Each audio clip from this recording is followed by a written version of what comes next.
সবাইকে সমান মূল্যায়ন করুন। কাউকে রূপ দেখে অবহেলা করা উচিত নয়। মানুষ সমাজে বসবাস করে যেখানে একে অপরের সাথে সম্পর্ক তৈরি করতে হয়। এই সম্পর্কগুলি অনেকটাই নির্ভর করে আমাদের মূল্যায়নের ওপর। কিন্তু আমাদের মূল্যায়নের পদ্ধতি কখনো কখনো অযৌক্তিক হয়ে ওঠে। বিশেষ করে রূপের উপর ভিত্তি করে কাউকে অবহেলা করা একটি সাধারণ প্রবণতা, যা আমাদের সমাজে নেতিবাচক প্রভাব ফেলে। কেউ মোটা, কেউ পাতলা, কেউ কালো, কেউ পরিষ্কার, কেউ সুন্দর, আবার কেউ অতটা সুন্দর নয়। এই টানাপোড়েনে মানুষ চলতে থাকে। কারোর কাছে যে কুৎসিত, সে অন্যের কাছে হয়তো সুন্দর। একটা ছোট্ট উদাহরণ দিই, তবে কিছু মনে করো না কিন্তু। আমাদের অর্থাৎ সকলের পূর্বপুরুষেরাই কিন্তু বানর ছিল।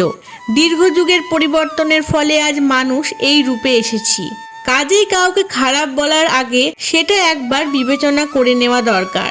যাই হোক, আজ আমরা আলোচনা করব কেন আমাদের সবাইকে সমান মূল্যায়ন করা উচিত এবং রূপের অবহেলার কারণগুলো কি কি। 1. সমাজের গঠন ও সম্পর্ক। প্রথমত, মানব সম্পর্কের মৌলিকতা। মানব সম্পর্ক হলো একটি জটিল জিনিস। প্রতিটি মানুষের ভেতরে একটি স্বতন্ত্র ব্যক্তিত্ব, মানসিকতা ও বৈশিষ্ট্য রয়েছে। সম্পর্ক গড়ে ওঠার জন্য এই বৈশিষ্ট্যগুলির প্রভাব অত্যন্ত গুরুত্বপূর্ণ। দ্বিতীয়ত, সামাজিক মূল্যবোধ। প্রতিটি সমাজের নির্দিষ্ট কিছু মূল্যবোধ থাকে। যখন আমরা কাউকে রূপের জন্য অবহেলা করি, তখন আমরা সামাজিক মূল্যবোধকে উল্টে দিই এবং অনৈতিক আচরণ করি। 2. রূপের প্রভাব। প্রথমত, বাহ্যিক সৌন্দর্য ও অভ্যন্তরীণ গুণ। বাহ্যিক সৌন্দর্য অনেক সময় প্রথম দর্শনে আমাদের দৃষ্টি আকর্ষণ করে, কিন্তু এটি আমাদের প্রকৃত মূল্যায়নকে মিসগাইড করে। অভ্যন্তরীণ গুণগুলি যেমন চরিত্র, বুদ্ধিমত্তা ও সৃষ্টিশীলতা, এগুলি সত্যিকারের মূল্য। দ্বিতীয়ত, সমাজে রূপের অযৌক্তিক গুরুত্ব। বিভিন্ন মিডিয়া, বিজ্ঞাপন ও সিনেমাগুলি রূপকে অতিরিক্ত গুরুত্ব দেয়। এর ফলে মানুষের মধ্যে একটি ভুল ধারণা তৈরি হয় যে বাহ্যিক সৌন্দর্যই সবকিছু। 3. অবহেলার প্রভাব। প্রথমত, মানসিক স্বাস্থ্য। যখন কাউকে রূপের কারণে অবহেলা করা হয়, তখন এটি তাদের মানসিক স্বাস্থ্যকে ক্ষতি করে। অবমূল্যায়ন, আত্মবিশ্বাসের অভাব এবং হতাশা সৃষ্টি করতে পারে।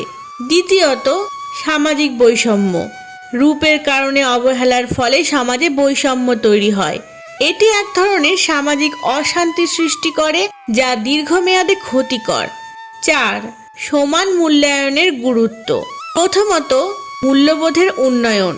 সমান মূল্যায়ন আমাদের সমাজে একটি ইতিবাচক পরিবর্তন আনার সুযোগ দেয়। এটি মানবিক সম্পর্কের উন্নয়নও ঘটায়। দ্বিতীয়ত, সাম্যবোধ ও নৈতিকতা। সবার প্রতি সমান দৃষ্টিভঙ্গি আমাদের নৈতিকতা বৃদ্ধি করে এবং সমাজে সাম্যবোধ তৈরি করে। 5. উদাহরণ ও কেস স্টাডি।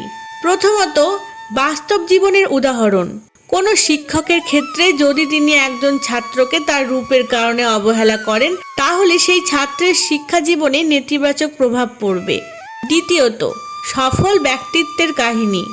অনেক সফল মানুষ রয়েছে যারা নিজেদের অভ্যন্তরীণ গুণাবলীর ভিত্তিতে সফলতা অর্জন করেছেন, যদিও তারা বাহ্যিকভাবে অতীতের সমাজে অবহেলিত ছিলেন।